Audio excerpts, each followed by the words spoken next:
The fog rolled low across the ocean like a breathing thing, clinging to the waves with unnatural stillness.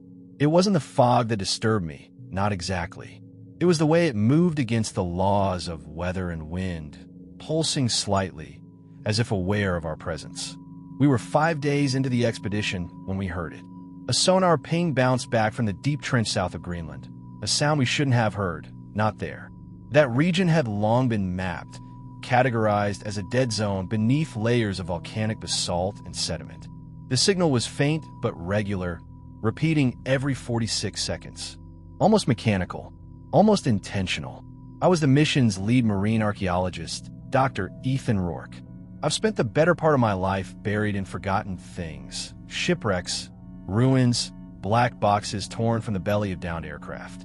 I don't scare easily, but that echo, it didn't feel right. Not like an engine or cave resonance. It felt like a warning, like a knock. There were 6 of us assigned to the DSS Thalassa, an aging deep-sea research vessel retrofitted for high-pressure descent. Funded by a private sponsor whose name remained conspicuously absent from our documentation. Only a stylized sigil, like an Ouroboros, etched into every case of equipment. Commander Reynolds ran a tight ship. Ex-Navy, square-jawed, and perpetually chewing toothpicks. He didn't trust me, and the feeling was mutual. His crew included Santiago, our sonar technician, Guan, the deep-sea subpilot, Dr. Katia Mahler, xenogeologist with a glint in her eye that suggested she'd crawl into hell itself for a data sample, and Alice. Quiet, unreadable Alice, a linguist whose specialty had no place on a marine expedition, until it suddenly did. We didn't find the structure. It found us. Day 7. Clear skies above, still seas. We dropped the AUV, autonomous underwater vehicle, for a third sweep of the trench. Santiago stared at the monitors, eyes wide, breath shallow. "It's not rock," he whispered. "It's shaped. Carved." Guan leaned over his shoulder. That looks like an entrance." It did. A massive square arch buried beneath layers of obsidian-colored ice.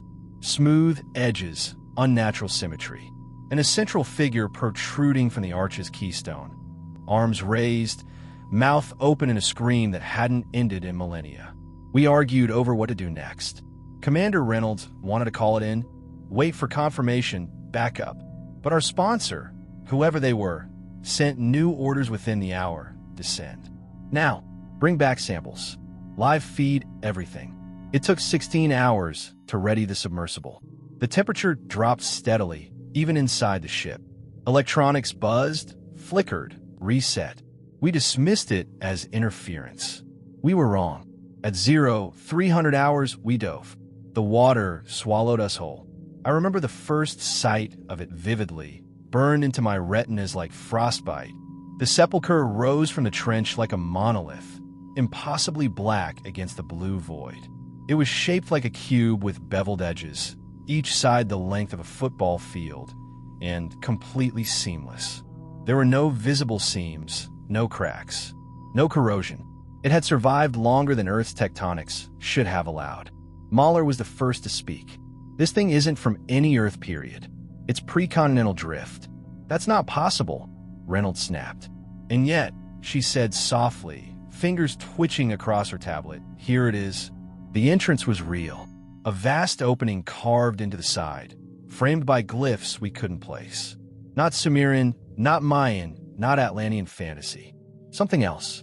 They pulsed faintly, yes, actually pulsed, as if they knew we were watching. Alice finally leaned in. "They're not just symbols. They're phonetic. They're saying something." Reynolds turned. "English?" "No," she replied. "Older. Before English. Before Indo-European. But I can feel it. It wants to be spoken again." Something about the way she said it made me shiver, despite the thermal suit. We anchored the sub and suited up. Mahler, Guan, Alice, and I descended into the Sepulchre, while Reynolds and Santiago stayed topside. Communications remained open, but the signal lagged, distorted. I didn't care. Every part of my mind screamed against going inside. And yet, I walked through the arch like it had been waiting just for me. The walls absorbed our torchlight. I don't mean dimmed it. I mean swallowed it whole. The beam would stretch 5 feet, and then nothing. Blackness absolute. We moved slowly. The internal structure didn't match the exterior. Impossible geometry, curving hallways that looped but ended in different places. We marked our path with red chemical sticks, but when we tried to retrace our steps, some were missing. The air inside was dense, frigid, but breathable. A low hum, felt more than heard, vibrated in our chests. No obvious source. Alice stopped near one wall, hand trembling as she reached out. "It's talking," she said. None of us heard anything, but she looked shaken.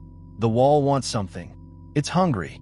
Mahler found the first engraving, an inlaid relief of humanoid figures. Human-shaped, but elongated, faceless. Each was in a different pose, some reaching upward, others kneeling, a few turning their backs as if trying to escape. And one, in the center, was laying supine, hands folded on his chest. "It's a tomb," she said. "This whole thing is a tomb." We pushed deeper, descending stairs made of a cold, metallic substance that left frost on our gloves. They led to a chamber wider than a cathedral. And there, at the far end, stood the sarcophagus, translucent, suspended in a liquid that defied all chemical testing. Inside, a humanoid form floated, not breathing, not decomposing, but not decayed either. It was beautiful in the way glaciers are beautiful, still, ancient and unforgiving. Its skin was pale blue, almost reflective. Its eyes were open, glowing faintly, and they stared right at me. I couldn't breathe. I heard myself whisper, "It sees us." The others didn't respond. I turned to find them frozen, not in fear, but in awe. Guan stepped forward, reaching out with a trembling hand. A whisper came over the comms. "Don't touch it," said Santiago's voice from above. "How the hell do you know what we're looking at?" Mahler asked, jerking upright. A pause. "We don't. We lost video 15 minutes ago. We just been listening." "And Ethan?" "Yes. There's someone else on the comms." My blood turned to ice. "What do you mean someone else?" He didn't answer. Then, static, a crackle, a low, guttural word that made my ears ring. It didn't come from the speakers. It came from inside my head. Alice gasped. "It's awake." The sarcophagus vibrated slightly, just once. The light inside shifted color, deepened into ultraviolet. Mahler stepped back. I think it hurt her." "No," I said.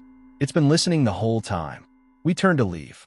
I don't remember how we found the exit, only that the hallways didn't lead the same way back. And somehow we still made it. Alice whispered the symbols as we walked, and the paths opened. Back aboard the sub, Guan couldn't stop shaking. Mahler was silent. Alice stared into nothing, lips moving silently. I contacted the bridge. No response, only static. We surfaced manually. The Thalassa floated silently, engines off, lights dead. Reynolds and Santiago were gone. No sign of struggle, no distress signals. The ship's log had been wiped clean. All systems were cold, as if the vessel had been dead for years. Only one thing remained on the bridge console. A single audio file. I played it. It was my voice, speaking a language I didn't know, repeating a phrase over and over. And in the background, the sound of knocking.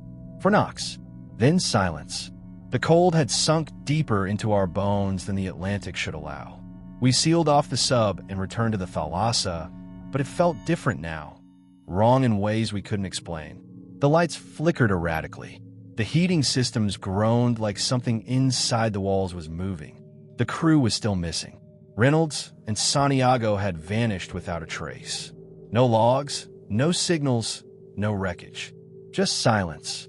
We searched for hours, combing every level, calling their names until our voices cracked. No blood, no signs of struggle. Just open doors and humming equipment left untouched. The ship's systems reset every 10 minutes, as if some unseen protocol was overriding our commands. Santiago's last sonar logs were scrambled into static. Reynolds' quarters had been gutted neatly, like someone had removed all signs of his existence. Guan refused to speak. He paced like a caged animal, muttering in bursts of Vietnamese and broken English. Katia became obsessive, hoarding the samples she'd taken from the Sepulchre, thin fragments of the black wall, glistening under UV light with impossible colors. Alice. Alice wouldn't leave the observation deck. She just stood there, whispering to the ocean. I tried contacting the mainland, but the satellite comms failed on every frequency. The storm rolled in fast, faster than any system predicted. Our location wasn't even registering properly on the NAV sphere. Latitude and longitude readings jittered, occasionally placing us miles inland or hundreds of meters in the air. And the knocking. It started low, first through the floor, then behind walls. Always 4 knocks, even deliberate. No source. Guan dismantled half the lower decks, trying to find the origin, but there were no loose pipes. No shifting hull plates. It was coming from somewhere else. That night, we found the first message. It wasn't written. It had grown. Fungus-like veining along the wall of the medical bay, black and shimmering, forming glyphs that pulsed with a dull violet sheen. They matched the language Alice had traced from the Sepulchre, down to the curvature of each character. Alice didn't hesitate. She translated them as if reading from memory. The seal is cracked. The dreamer stirs. Katia photographed it, then burned it with a torch, but the wall reformed overnight. We needed answers. That meant going back down. Katia argued first. We're scientists. We don't run from a mystery, especially one that defies known history. I snapped. This isn't history. This is a curse wearing history's skin. But we knew we were out of options. The only way out was through. The next morning, we descended again, just the 3 of us. Guan refused to enter the Sepulchre again. He said it hadn't marked him. He showed us his arm, and my breath caught. On his forearm, beneath the skin, was a lattice of black symbols, slowly spreading like frost. We sedated him, strapped him to the med bay. We told ourselves it was just a chemical reaction to the pressure suit. We lied. This time, as we entered the Sepulchre, it welcomed us. The walls no longer absorbed light. They shimmered faintly, guiding our way. Glyphs we hadn't noticed before now glowed softly along the ceiling. Alice whispered them as we walked. I asked what she was saying. She didn't answer. We reached a new chamber. Vast, octagonal. The floor was covered in what looked like ash, fine, white, and undisturbed. At the center, a pedestal. Upon it, a small obelisk-shaped object made of the same translucent material as the sarcophagus. It pulsed faintly, synchronized with the knocking we'd heard above. Katia reached for it. I told her not to, but her fingers brushed the surface, and her body jerked violently. She collapsed, twitching, eyes rolling into her skull. Alice didn't move to help. I rushed over, pulling Katia into a sitting position. She was breathing, barely. Her pupils had dilated to pinpricks, and she kept murmuring the same phrase over and over. Dreaming, still dreaming. The memories aren't mine, they're not mine. Alice stepped forward and laid a hand on the obelisk. Nothing happened to her. She just stood there, calm, transfixed. It's not an artifact, she said. It's a vessel. It holds thought. Compressed. Stored like data, but alive. You're guessing, I said. I'm remembering, she whispered. The lights shifted again, this time to red. That's when the shadows moved. At first, I thought it was a trick of the light. But then I saw it, something tall and gaunt watching us from across the chamber. It had no face, no details, just outline and presence. When I blinked, it was gone. Katia screamed. We turned, and her body was levitating off the ground. Blood streamed from her ears. She screamed in German, then French, then something older. Something guttural and alien. Then she collapsed. We carried her out. Alice led the way. She never looked back. She never asked if Katia was breathing. She was. Barely. Back aboard the Thalassa, things were worse. Guan was missing. The restraints were torn apart. The wall of the med bay was covered in blood, but no body. Only another message, etched into steel with precision. One by one, the eyes open. Memory returns. I was done. I packed my gear and prepped the emergency beacon. Alice stopped me. You can't leave, she said. You're part of it now. Part of what? She touched my forehead, and I remembered. Not fully, not clearly, but something was inside me. Images of cities built beneath oceans, ruled by creatures that wore human faces like masks. Armies of dreamers locked beneath continents, not dead, but dreaming. They had no names, only symbols, ideas too vast for flesh. And at the center of it all, the Sepulchre, built not by them, but by something older to hold them. Forever. Something had cracked the seal, and we were the first to listen. Katia awoke 12 hours later. Her voice was raw, but her eyes were wrong. One pupil was vertical, slitted like a predator. "Ethan," she said, "they're using us." For what? To remember what they were. I asked Alice what she meant. When a thing forgets its shape, she said, it sleeps. But now, we've stirred its memory. We've reminded it what it once was. I tried again to send a distress call. This time it connected. A relay pinged from a nearby satellite. The beacon was acknowledged. But the voice that answered wasn't human. It was my own, distorted, slowed. "Don't send help," it said. "You'll only feed it more." The lights died completely then. Emergency red blinked across the corridors. Alice turned to me, calm as ever. "We have one option. We go to the core." "What core?" "The tomb was never the prison," she said. "This ship is." And then I heard it. Not knocking this time. Footsteps, coming from every direction. Soft, wet. We barricaded the doors. The comms kept repeating the same line.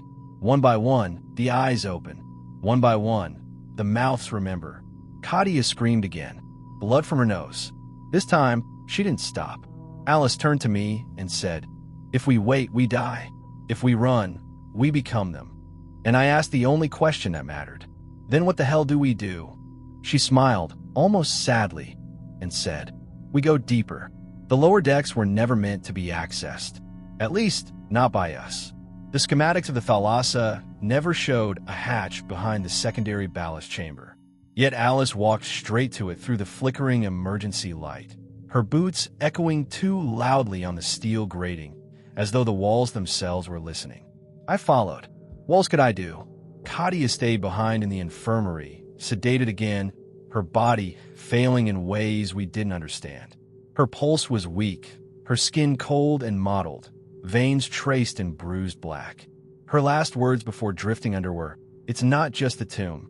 We open all of them." The hatch was cold. Frost clung to its edges, and symbols had formed there, etched in the same shifting style we'd seen within the Sepulchre. I didn't ask how Alice knew the passcode to unlock it. I didn't question the tremble in her voice when the door hissed open to reveal a vertical shaft descending into blackness. We descended by hand, down an access ladder that vibrated with each breath we took. The shaft seemed endless. Every few meters, a faint symbol glowed to life, then dimmed as we passed, as if reacting to our presence. After what felt like hours, we dropped into a narrow chamber. The metal down here was different, darker, smoother, humming softly like it remembered music. Alice spoke first. "This part of the ship isn't human." I stared at her. "What are you saying?" "I think the Thalassa was retrofitted around something older. Something buried beneath the Atlantic long before we ever built ships." She didn't sound surprised, just resigned. The chamber widened into a long corridor. The walls were paneled in black stone, the same material as the Sepulchre. Veins of dim light pulsed beneath the surface, like circuitry under flesh. We walked in silence, passing rooms sealed by organic metal. The deeper we moved, the stranger it became. I saw a door covered in hundreds of tiny handprints, too small for any adult human. Another room had what looked like suspended cocoons, each filled with dark fluid that swirled when I passed. One of them pulsed. I didn't look back. At the end of the corridor, we reached a chamber lit entirely from within.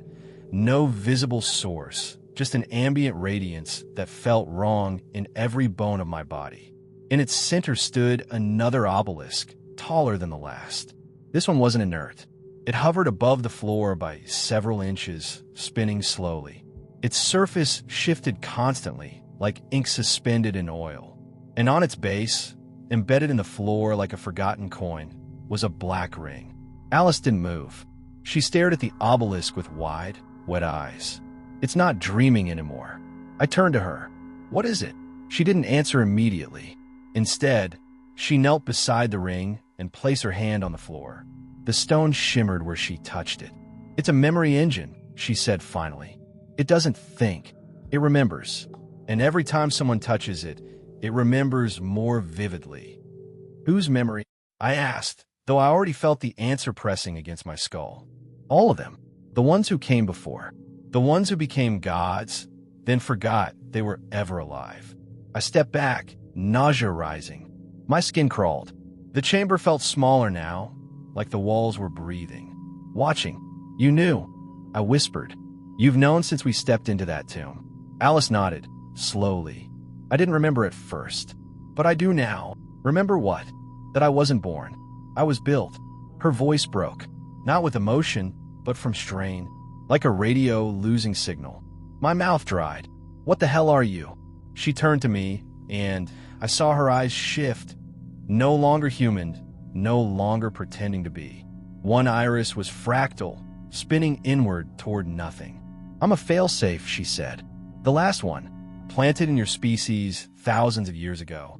In your myths, your fears, your instincts to run from the dark. And this," I gestured to the obelisk. "This is the door." The air shifted. The obelisk spun faster. A low hum resonated through the chamber, deeper than sound, reaching into my chest and pulling every heartbeat into rhythm with it. Then I heard the voices, not from around me, inside me, thousands of them, crying, pleading, screaming, some joyful, others whispering secrets I didn't want to know.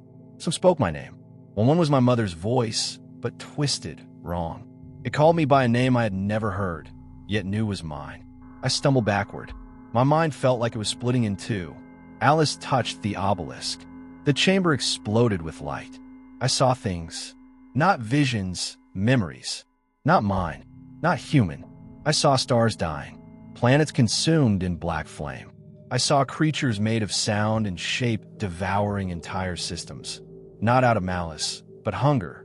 I saw a war that tore the edge of time open. I saw Earth, not as a planet, but as a vault, a biological prison wrapped in oceans, seeded with consciousness to mask the truth. The truth that humanity didn't evolve.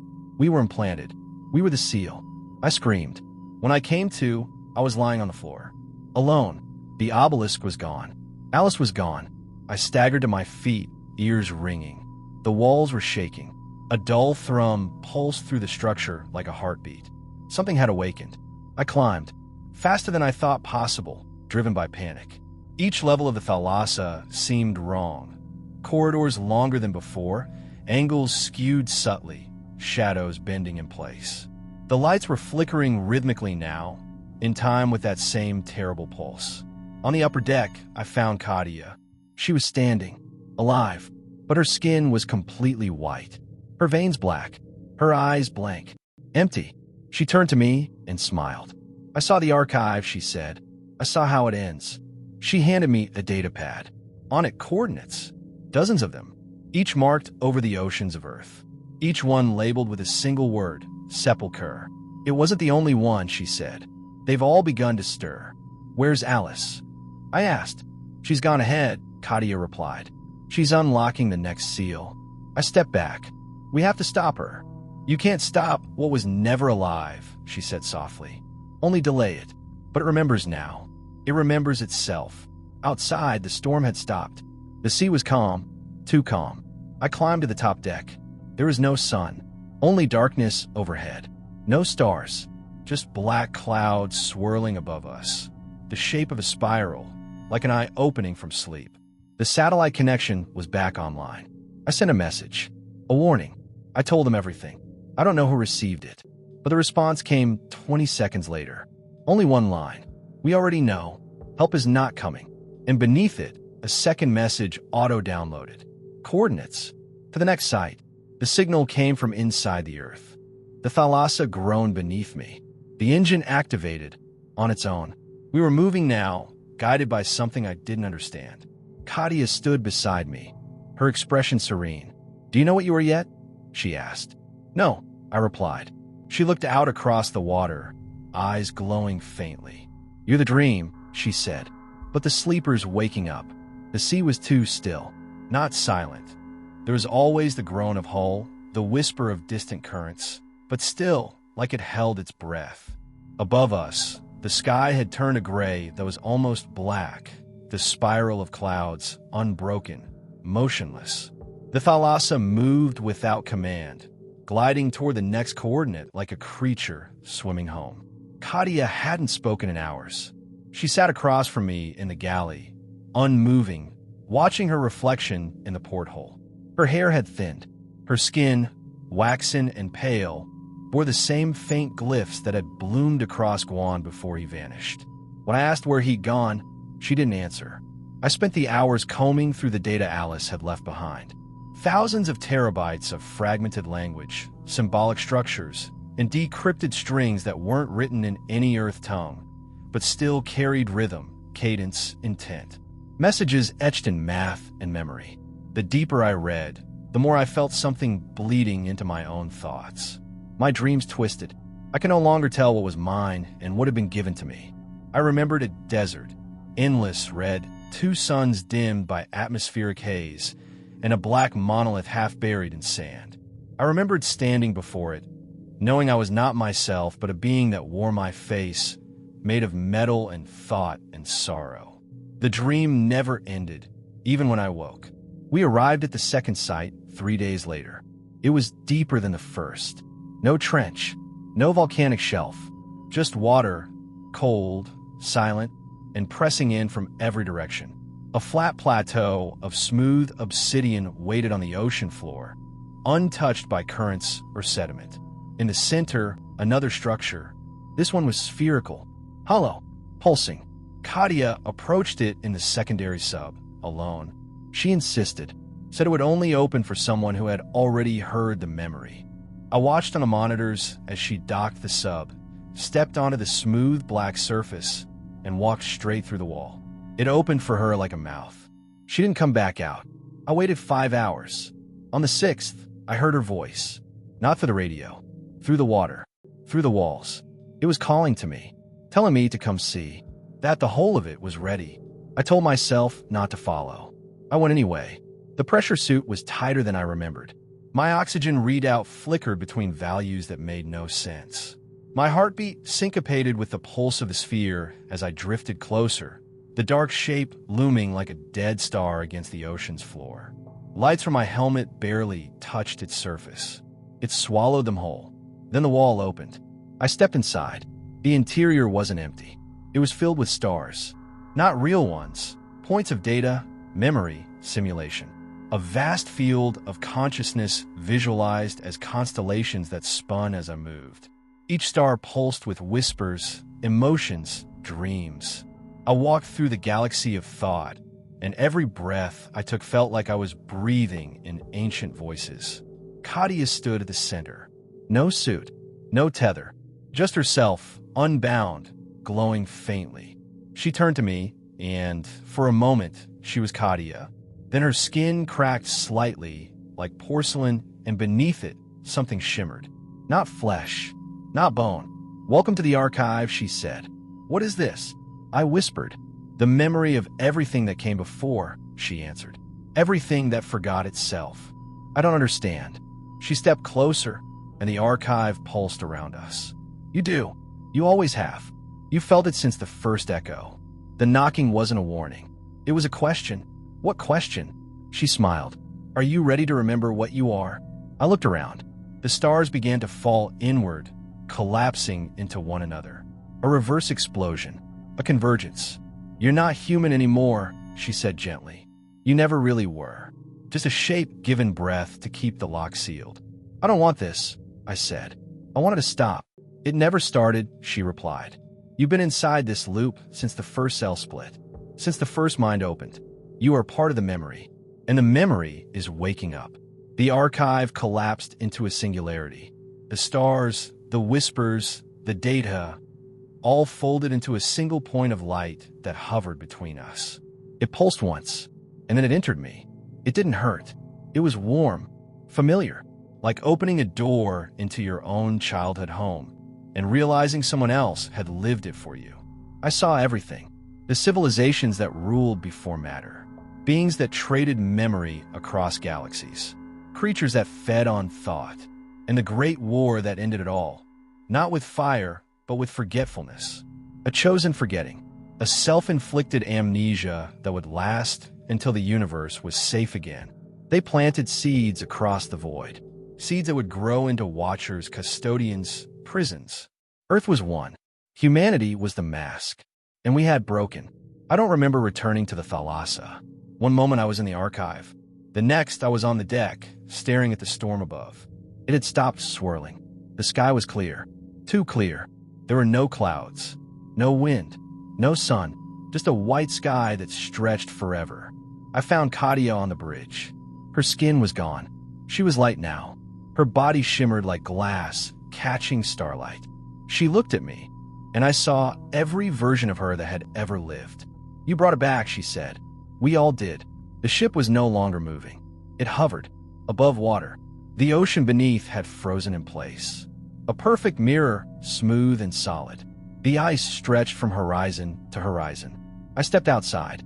The air was still. No cold, no warmth, just existence. In the distance, others were rising. Structures like the Sepulchre. Some cubes, some towers, some indescribable. Each pulsing with light, each awakening. The sky changed again. A new star appeared, then another, then thousands. But they weren't stars. They were ships. Not human, not alien, not anything born of physics. They didn't move, they unfolded like memories unpacked. They weren't coming to invade. They were returning home. The broadcast began 1 hour later.